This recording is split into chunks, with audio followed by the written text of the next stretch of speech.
ഇന്നത്തെ മോർണിംഗ് ആക്ടിവിറ്റിയിൽ ആദിലയുടെ ചീപ്പ് ഷോ കണ്ടപ്പോഴത്തേക്ക് ഞാനൊരു കാര്യം മനസ്സിൽ വിചാരിച്ചു. കാരണം ഈ ഒരു സീസണിൽ അനു ഇനി കപ്പടിച്ചില്ലെങ്കിൽ എൻ്റെ മുടി ഞാൻ മുട്ടയടിക്കും.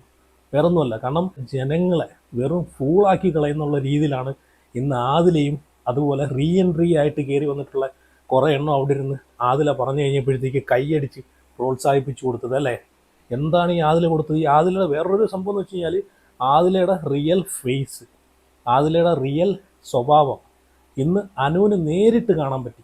കാരണം ഇത് ഇത് സത്യം പറഞ്ഞുണ്ടല്ലോ, ഇത് അനു മനസ്സിലാക്കാൻ വേണ്ടി തന്നെയാണ് ഇങ്ങനെയൊക്കെ കൊണ്ടെത്തിച്ചത്. ബിഗ് ബോസ് ഇങ്ങനെ ഒരു അവസരം കൊടുക്കുന്നതും ബിഗ് ബോസ് അത് നല്ല രീതിയിൽ തന്നെയാണ് ആ ഒരു അവസരം കൊടുക്കുന്നത്.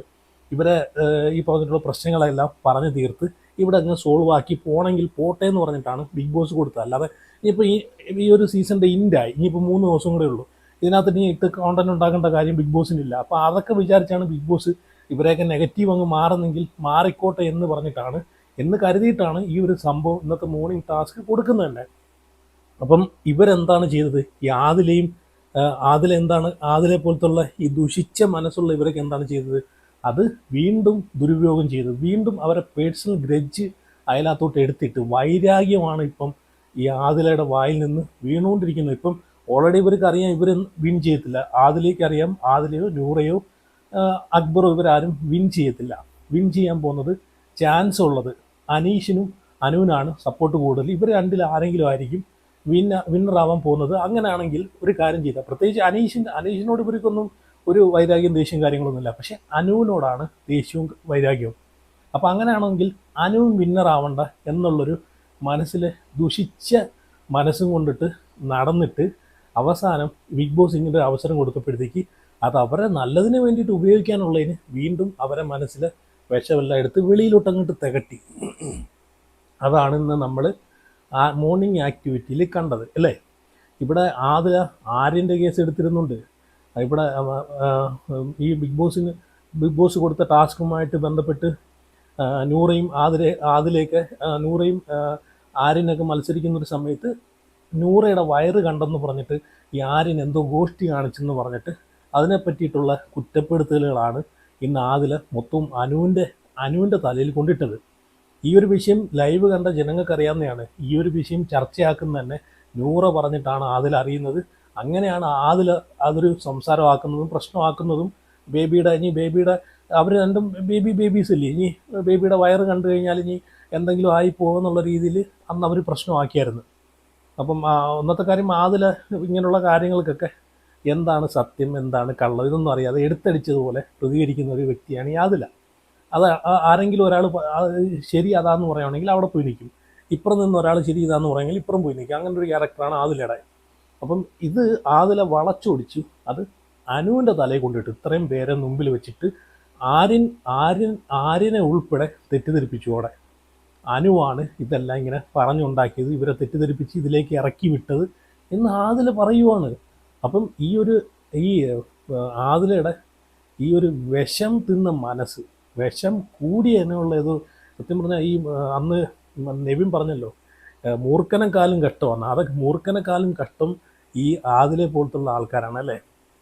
ഈ നൂറയും ആദിലയും ഇത്രയും ദിവസം അനുവിൻ്റെ മൂട് താങ്ങി അനുവിനെ താങ്ങി നിന്ന് അവസാനം റീ എൻട്രിക്കാർ വന്നിട്ട് വേറെ എന്തൊക്കെയോ അവിടെ പുറത്തെ കാര്യങ്ങളൊക്കെ വളച്ചൊടിച്ച് സംസാരിച്ച് കുത്തിവെച്ചപ്പോഴത്തേക്ക് നിന്ന നിപ്പിലല്ലേ കാലുമാരി കളഞ്ഞത് അല്ലേ. പിന്നെ ഇവർ കണ്ടസ്റ്റൻസുകൾ റീ എൻട്രി ചെയ്ത് പിന്നെ അനുവിൻ്റെ അടുത്ത് പോയി മിണ്ടാനോ സംസാരിക്കാനോ ഒന്നുമില്ല. അതുവരെ തലേന്ന് കെട്ടിപ്പിടിച്ച് കിടന്നിട്ടുള്ള ടീമുകളാണ് അല്ലേ, നമ്മൾ കണ്ടില്ലേ. അപ്പം ഈ മോർണിംഗ് ആക്ടിവിറ്റിയിൽ കുറേ കാര്യങ്ങൾ സംസാരിക്കുന്നുണ്ട് അനുവിനെതിരെയായിട്ടുള്ള. എന്നിട്ട് പറയുന്നുണ്ട് ഇവിടെ ഭയങ്കര ഫ്രണ്ട്ഷിപ്പാന്ന് പറഞ്ഞിട്ട് ഭയങ്കര അഭിനയം കാഴ്ചവെക്കുന്ന ഒരു അനു. അപ്പം എന്നിട്ട് ഇവിടെ നിന്ന് ഇറങ്ങിയാലും ഞാൻ അനുവിനെ കോണ്ടാക്ട് ചെയ്യും, അനുവിൻ്റെ അടുത്ത് പോവും. എന്തിനാണെന്നറിയോ, എനിക്ക് കുറച്ച് അഭിനയം പഠിക്കാനൊക്കെ ആഗ്രഹമുണ്ട് എന്നൊക്കെ പറഞ്ഞിട്ട് ഭയങ്കര രീതിയിലാണ്, വളരെ മോശമായിട്ടുള്ള രീതിയിലാണ് അനുവിനെ പറ്റിയിട്ട് അവിടെ സംസാരിക്കുന്നത്. നേരെ മറിച്ച് ഈ അനു എന്താണ് ചെയ്തത്? അനു ഇവിടെ സോറി പറയേണ്ടത് ഈ മോർണിംഗ് ആക്ടിവിറ്റിയിലെ ഒരു ബിഗ് ബോസ് കൊടുത്തൊരു ടാസ്ക് എന്താണെന്ന് വെച്ച് കഴിഞ്ഞാൽ നിങ്ങൾക്ക് ആർക്കെങ്കിലും ഇവിടെ സോറി പറയാനുണ്ടെങ്കിൽ അവരോട് സോറി പറയുക, അതുപോലെ താങ്ക്സ് പറയാനുണ്ടെങ്കിൽ താങ്ക്സ് പറയുക. അതാണ് കൊടുത്തത്. എന്ന് വെച്ച് കഴിഞ്ഞാൽ ഇവിടെ എന്തെങ്കിലും പ്രശ്നങ്ങളുണ്ടെങ്കിൽ അത് സോൾവ് ചെയ്തിട്ട് വെളിയിൽ പോവുക എന്നുള്ളൊരു ഉദ്ദേശത്തോടു കൂടിയാണ് ബിഗ് ബോസ് കൊടുത്തത്. ഇവിടെ അനുവിൻ്റെ ഒരു ക്വാളിറ്റി നോക്കണം.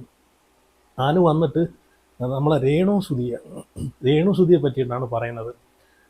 ആ പേൻ്റെ വിഷയം എനിക്ക് രേണുവിൻ്റെ അടുത്ത് ഒരു സോറി പറയണം. കാരണം ആ ഒരു പേൻ്റെ വിഷയം എടുത്തിട്ടത് എനിക്കിപ്പോൾ ഭയങ്കരമായിട്ട് എനിക്ക് ഒരു വിഷമമുള്ളൊരു സംഭവമാണ്. ഇപ്പോഴും അത് മനസ്സിൽ കിടപ്പുണ്ട്. അപ്പോൾ അത് കേട്ടതും രേണുസുതി പറഞ്ഞൊരു കാര്യമുണ്ട്. സത്യം പറഞ്ഞാൽ രേണുസുതിനെ ഒരുപാട് വിമർശിച്ചിട്ടുള്ള ആളാണ്. ഇത് കണ്ടപ്പോഴത്തേക്ക് കേട്ടോ പുള്ളിക്കാരിയോട് സത്യം പറഞ്ഞു കഴിഞ്ഞാൽ എനിക്ക് എന്തോ ഒരു എന്നുവെച്ചാൽ എല്ലാ കാര്യങ്ങളും അല്ല, ചില കാര്യങ്ങളോട് എനിക്ക് വിയോജിപ്പുണ്ടെങ്കിലും ഈ ഒരു കാര്യത്തിൽ ബിഗ് ബോസിനകത്ത് ഇവർ ഈ പറഞ്ഞ മറുപടിയോട് ഞാൻ സത്യം പറഞ്ഞാൽ 100% ഞാൻ അവരെ ആ ഒരു മറുപടിയോട് യോജിക്കുന്നു. അങ്ങനെ വേണം മറുപടി പറയാൻ. കാരണം ഇതൊരു ഷോയാണ്, ഇതൊരു ഗെയിമാണ്. അത് കഴിഞ്ഞ് കഴിഞ്ഞാൽ പിന്നെ കഴിഞ്ഞു. പിന്നെ പേഴ്സണൽ ഗ്രേജ് വെച്ച് പെരുമാറിയിട്ടോ മനസ്സിൽ കൊണ്ട് നടന്നിട്ടോ ഒരു കാര്യമില്ല. ഇപ്പോൾ ഈ ബിൻസി, ബിന്നി, ഈ ശൈത്യ ഇവരൊക്കെ കാണിക്കുന്ന പോലെ ഔട്ടായി പോയിട്ടും കയറി വന്നിട്ട് വീണ്ടും ഒരു ബിഗ് ബോസ് ഗെയിം തീർന്നിട്ടില്ലെന്നൊരു മട്ടിൽ അവിടെ കാണിച്ചു കൂട്ടുന്ന കുറേ കോപ്രായങ്ങൾ. രേണുസുതി പറഞ്ഞ മറുപടി എന്താണെന്നറിയോ അനുവിൻ്റെ അടുത്ത്? അതൊന്നും കുഴപ്പമില്ലടാ കുട്ടാ, അത് ഗെയിമല്ലേ, ഗെയിമിൻ്റെ ഭാഗമായിട്ടല്ലേ, ഞാൻ അതൊക്കെ അന്നേ വിട്ടു. ഇത് കേട്ടപ്പം സത്യം പറഞ്ഞാൽ ഞാൻ ഒരുപാട് വിമർശിച്ചിട്ടുള്ള ആളാണ്. ഇതാണ് ഒരു മനുഷ്യൻ്റെ ക്വാളിറ്റിയൊക്കെ. ഇതാണ് നമ്മൾ ഒരു മനുഷ്യനെ പറ്റി മനസ്സിലാക്കുന്ന കുറച്ച് ഇത് വരുന്ന സമയത്ത് അവരെ പറ്റി മനസ്സിലാക്കുന്ന ഇങ്ങനെയുള്ള ചില സന്ദർഭങ്ങളിലാണ് വേണമെങ്കിൽ രേണുസുതിക്ക് അവിടെ പ്രതികരിക്കാം. കാരണം നീ കാരണം എനിക്ക് പുറത്തൊരുപാട് നാണക്കേടുണ്ടായി. ഈ ഒരു വിഷയം കാരണം പുറത്തൊരുപാട് നാണക്കേട് ഏറ്റുവാങ്ങിയൊരു വ്യക്തിയാണ് രേണുസുതി.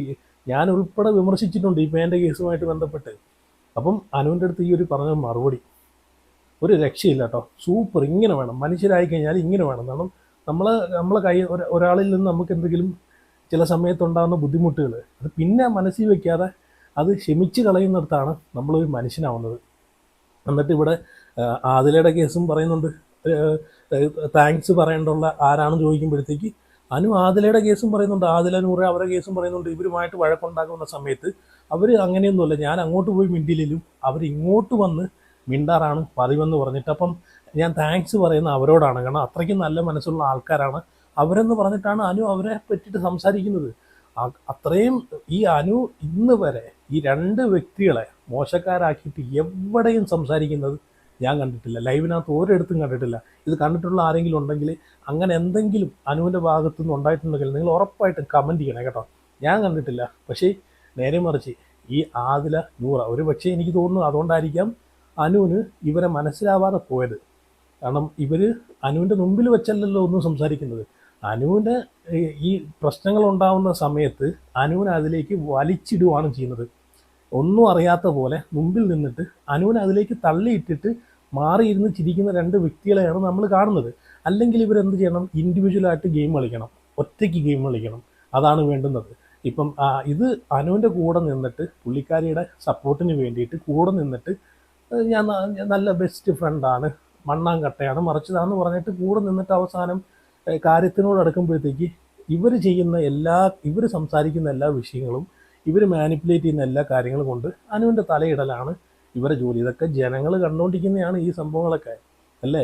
ഇവരെ വിചാരം എന്താണ്? ഇതൊന്നും ജനങ്ങൾ ആരും കാണുന്നില്ല, ഇത് വെള്ളപൂശിങ് വെച്ച് കഴിഞ്ഞാൽ അതങ്ങ് വെളുത്തങ്ങ് പോകുന്നുള്ള വിചാരത്തിലാണ് ഇവരൊക്കെ സംസാരിക്കുന്നത്. ഇവരൊക്കെ ഇന്ന് തന്നെ ആദിലയുടെ സംസാരം കണ്ടില്ലേ? അന്ന് ലൈവിനകത്ത് ഞാൻ കണ്ടതാണ്.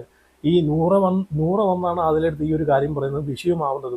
ഇതിനെ പറ്റിയിട്ട് അനു ഒരു കാര്യം പോലും സംസാരിച്ചിട്ടില്ല. ഈ ആര്യനുമായിട്ടുള്ള വിഷയം, ഈ ആര്യൻ ഗോഷ്ടി കാണിച്ചു, ആ നൂറയുടെ വയറ് കണ്ടതിൻ്റെ പേരിൽ എന്തോ ആംഗ്യം കാണിച്ചെന്ന് പറഞ്ഞിട്ടൊക്കെ ഞാൻ ലൈവിൽ ഇവിടെ അനു ഒന്നും സംസാരിച്ചിട്ടില്ല. ലൈവിൽ ഞാൻ കണ്ടിട്ട് പോലുമില്ല അങ്ങനെ ഒരു സംഭവങ്ങൾ.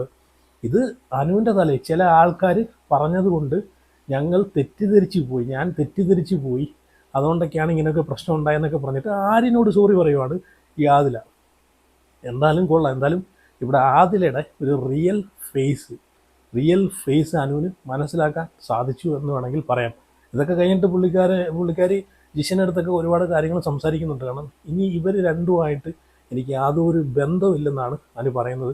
ഇവരുമായിട്ട് യാതൊരു ഫ്രണ്ട്ഷിപ്പും എനിക്ക് വേണ്ടെന്ന് അനു പറയുന്നത്. കാരണം എനിക്കതിൻ്റെ ആവശ്യമില്ലെന്ന് പുള്ളി വെച്ചത്. ശരിയാണ്, അനുവിന് അതിൻ്റെ ആവശ്യമില്ല. പുള്ളിക്കാരിക്ക് എന്തിനാണ് ഇവരുമായിട്ടുള്ള ബന്ധം? ഇതൊക്കെ കഴിഞ്ഞിട്ട് ജിഷൻ ഉണ്ടല്ലോ, ജിഷൻ അനുവിൻ്റെ അടുത്ത് നിന്നിട്ട് താങ്ക്സ് പറയുന്നുണ്ട്. വേറൊന്നുമില്ല, കാരണം ഇവിടെ ഇവിടെ ഒരു പോയിന്റ് പറഞ്ഞിട്ടുണ്ടായിരുന്നു.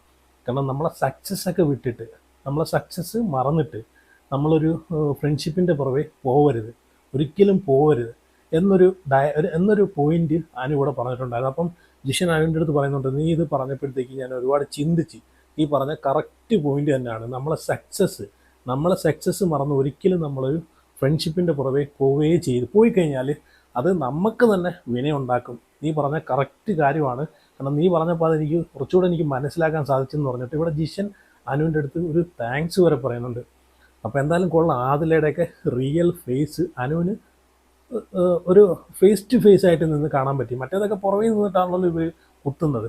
അപ്പോൾ എന്തായാലും ഇത് കണ്ടപ്പോഴത്തേക്ക് ഞാൻ പറയാം, ഈ ഒരു സീസണിലെ കപ്പ് അനു തന്നെ അടിക്കണം. അനു തന്നെ അടിച്ചിട്ട് ഈ ഈ വിഷങ്ങളെ മുമ്പിൽ തല ഉയർത്തി നിൽക്കണം. അതാണ് എനിക്ക് വേണ്ടുന്നത്.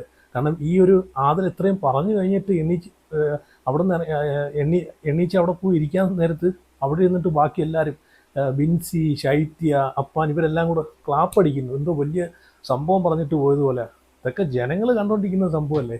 അതാണ് ഞാൻ പറഞ്ഞത്, ഈ ഒരു സീസൺ അനു കപ്പ് അടിച്ചില്ലെങ്കിൽ എൻ്റെ മുടി ഞാൻ മൊട്ടയടിക്കും. കാരണം അത്രയ്ക്ക് ഇന്നത്തെ ഈ ഒരു മോർണിംഗ് ആക്ടിവിറ്റിയിലെ ഈ ഒരു ആദിലയുടെ ഈ ഒരു ചീപ്പ് ഗെയിം കണ്ടപ്പോഴത്തേക്ക്, കാരണം കാരണം ഇതൊക്കെ നമ്മൾ കണ്ടുകൊണ്ടിരിക്കുന്ന സാധനങ്ങളല്ലേ. ഒരാളെ ഇത്രയും ഡീഗ്രേഡ് ചെയ്യാൻ വേണ്ടിയിട്ട്, ഇപ്പം ജയിച്ചില്ലെന്നേ ഉള്ളൂ, പക്ഷേ ആ ഒരാളെ ജയിപ്പിക്കാതിരിക്കാൻ വേണ്ടിയിട്ട് ഇത്രയും മോശമായിട്ടുള്ള കാര്യങ്ങൾ, ഡീഗ്രേഡിങ്, അത്രയും തെറ്റിദ്ധരിപ്പിക്കുന്നുള്ള രീതിയിൽ ഒരാളെ തലയിലെടുത്ത് വെച്ച് കൊടുത്തിട്ട് അയാളെ സമൂഹത്തിന് മുമ്പിൽ തെറ്റിദ്ധരിപ്പിക്കുന്ന രീതിയിലല്ലേ ഈ ആദിലെ പോലത്തുള്ള ആൾക്കാർ ചെയ്തുകൊണ്ടിരിക്കുന്നത് അല്ലേ. അപ്പോൾ എന്തായാലും ഇത് കണ്ടിട്ടുള്ള ഈ മോർണിംഗ് ആക്ടിവിറ്റീസിൽ ഇവരെ ഈ ആദിലയുടെ ഈ ചീപ്പ് ഷോ ഒക്കെ കണ്ടിട്ടുള്ള ആരെങ്കിലുമൊക്കെ ഉണ്ടെങ്കിൽ നിങ്ങളുടെ അഭിപ്രായങ്ങളൊക്കെ ഉറപ്പായിട്ട് കമൻറ്റ് ചെയ്യുക, വീഡിയോ ലൈക്ക് ചെയ്യുക, അതുപോലെ ഹൈപ്പ് ചെയ്യുക, ഷെയർ ചെയ്യുക.